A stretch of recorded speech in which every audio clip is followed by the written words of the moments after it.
సమీక్షకు ఆదేశించింది అంటే ఈ రాష్ట్ర ప్రభుత్వానికి, చంద్రబాబు నాయుడు గారికి ఎంతటి అవమానాలంటే, ఈ ఘోర మాటలో చెప్పాలంటే వెంకటేశ్వర స్వామి ఆలయ పవిత్రతను సర్వనాశనం చేసినారు అని కేంద్ర ప్రభుత్వమే చాలా సీరియస్గా స్పందించటం, వెంటనే బెత్తరపోయినటువంటి చంద్రబాబు నాయుడు, పవన్ కళ్యాణ్ గారు నిన్న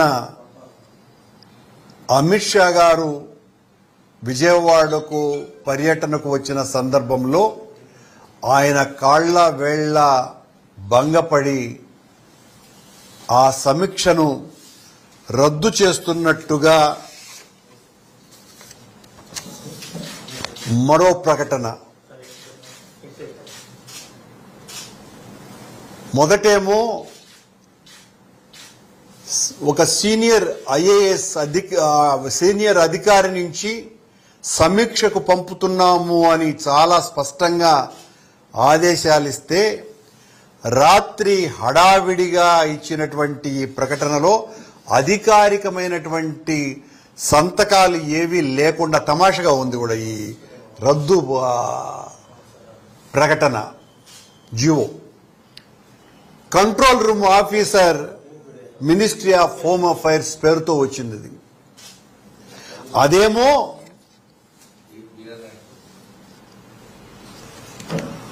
Ashish V Gavai, director disaster management division, ministry of home affairs తో ఫలానా సంజీవ్ కుమార్ జిందాల్ అడిషనల్ సెక్రటరీని డిజాస్టర్ మేనేజ్మెంట్ నుంచి పంపుతున్నామోనని చాలా స్పష్టంగా పంపితే,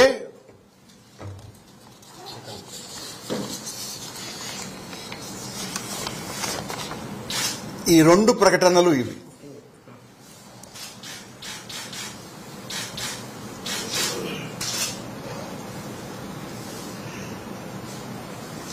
ఒకటి, కేంద్రం అనుమానంగా కొండ మీద జరుగుతున్న అపచారాలకు, దుర్ఘటనలకి బాధ్యులైనటువంటి వాళ్ల మీద చర్యలు తీసుకోవాలా అన్నటువంటి ఒక స్పష్టమైనటువంటి అంశంగా పరిగణించి వాళ్ళు ఓ అధికారిక సమావేశం ఏర్పాటు చేయాల్సిన అవసరం ఉంది అని 17వ తారీఖున ప్రకటించటము.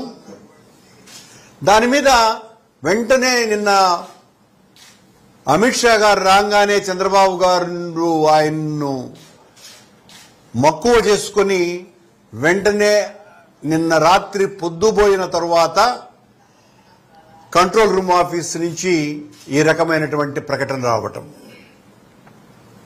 అంటే ఎంత భయపడ్డారు చంద్రబాబు గారు. మొట్టమొదటిసారి చరిత్రలో లేని విధంగా కేంద్రం తిరుమల వ్యవహారాల మీద జోక్యం చేసుకునే అంతగా ఈ దుర్ఘటనలు జరుగుతున్నాయి అని వాళ్ళు భావించటం. ఇదే కేంద్రం నుంచి సాక్షాత్తు ప్రైమ్ మినిస్టర్ సెక్రటరీ గారే నేను టీటీడీ చైర్మన్ గా ఉన్నప్పుడు ఆ రామాలయ ప్రారంభోత్సవం దినాన ఆనాటి రామాలయ నిర్వహణ కమిటీ, రామమందిర నిర్వహణ కమిటీ రాష్ట్రంలో కేవలం 2 ఆహ్వానం పలికింది. ఆ 2లో నేను కూడా ఒకడిని.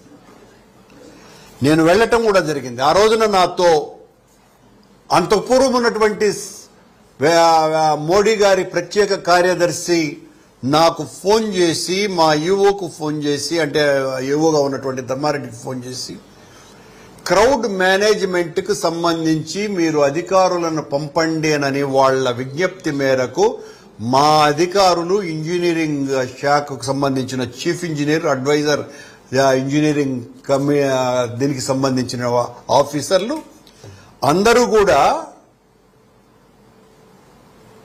దాదాపు 10 రోజుల పాటు క్రౌడ్ మేనేజ్మెంట్కు సంబంధించి వాళ్లకు సలహాలు, సూచనలు ఇచ్చి ఈ రోజున చాలా అత్యద్భుతంగా నిర్వహణ సాగటానికి టిటిడి అధికారులు ఒక ప్రధానమైనటువంటి పాత్రను పోషించినారు. అంతటి ఘనమైనటువంటి చరిత్ర ఉన్నటువంటి ఆలయానికి ఎంత అప్రతిష్ట తెచ్చినారు అనంటే, చంద్రబాబు గారు అధికారంలోకి వచ్చిన రోజు నుంచి ఆనంద నిలయుడి చెంత అన్ని అపచారాలే. ఈ ఘటనలు దైవానికి జరిగినటువంటి ద్రోహంగా ప్రజలందరూ కూడా భావిస్తున్నారు. మాయ మాటలతో, తప్పుడు వాగ్దానాలతో మనుషుల్ని మోసం చేయవచ్చు చంద్రబాబు నాయుడు గారు. విశ్వనేత్రుని ముందు ఈ వింత నాటకాలు కుదరవు. హైందవ ధార్మిక రాజధానిలో బ్రహ్మాండ నాయకుని చెంత శిశు మరణాల అంటే, ఈ మధ్యనే ఒక వారం 10 రోజులు కూడా గాల కొండ మీద చౌల్ట్రీ నుంచి ఒక బాలుడు పడిపోయినాడు. దానికి చంద్రబాబు గారికి సంబంధించినటువంటి పత్రికలు కానీ, ప్రసార మాధ్యమాలు కానీ ఏ రకమైనటువంటి ప్రచారము ఇవ్వాల. ఎందుకు చనిపోయినాడు, ఎలా చనిపోయినాడు, అసలు ఈ దుర్ఘటన జరగటం ఏంటి? వెంకటేశ్వర స్వామి చెంత ఒక చిన్న పసిబాలుడు చనిపోవటం ఎంత దుర్మార్గము.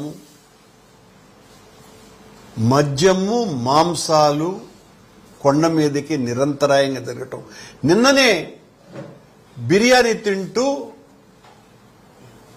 ఆ పైకి ఎలా పోయిందో కూడా పర్యవేక్షణ చేయనటువంటి అధికారుల అలసత్వంతో రాజ్యమేలుతోంది తిరుమల ఆలయం. మధ్యలో 3-4 సార్లు మద్యం బాటిళ్లు పట్టుకున్నట్టు కూడా పత్రికల్లో వచ్చింది. ఎన్ని రకాలైనటువంటి వీటి మీద ఏ రకమైనటువంటి విచారణ చేయకుండా అడ్డుకోవటాలు చేస్తున్నారు చంద్రబాబు గారి ప్రభుత్వం. ఏం పట్టించుకోవటం, మొద్దు నిద్ర వహించటం తప్ప ఒకటి లేదు. అన్ని అబద్ధాలే, అన్ని అపచారాలే, అన్ని అపశృతులే. సర్వసాక్షిని మోసం చేయటం సామాన్యునికి అంటే చంద్రబాబు గారికి వీలవుతుందా? సాధ్యం కాదు. మీరెన్ని మాయమాటలు చెప్పినా సర్వసాక్షి అయినటువంటి ఆ పరమేశ్వరుడైన వెంకటేశ్వర స్వామి మీ పాప భండారాన్ని బద్దలు కొట్టడానికే ఆయన ఖచ్చితంగా మీరన్నారు, మేము పాపాలు చేసినాము, మా పాపాలనన్నింటినీ కడిగి పారేస్తాను అన్నటువంటి చంద్రబాబు నాయుడు గారు ఈరోజు మీ పాపాల పుట్ట కొండగా మారుతోంది. వైకుంఠ ఏకాదశి పర్వదినాన్ని దర్శించుకోవటానికి వచ్చినటువంటి భక్తులకు సరైనటువంటి ఏర్పాట్లు చేయకుండా బంధుల దొడ్డిలో తోసినట్టు ఒక పార్కులో తోసేస్తారండి. అప్పటికి దాదాపు 10 గంటల పాటు వాళ్ల మలమూత్రాలకు కూడా పోవటానికి వీలు లేకుండా చేసేసి, వాళ్ళ కనీసం తాగటానికి నీళ్లు కూడా లేకుండా చేసి, ఒక్కసారిగా క్యూ లైన్లలోకి వదిలేయటం. ఆ తొక్కిసలాటలో 6 మంది మరణించటం, 51 మంది. అది కేవలం ఒక చోటనే జరిగినటువంటి విషయం కూడా కాదు. విష్ణు నివాసం దగ్గర జరిగినటువంటి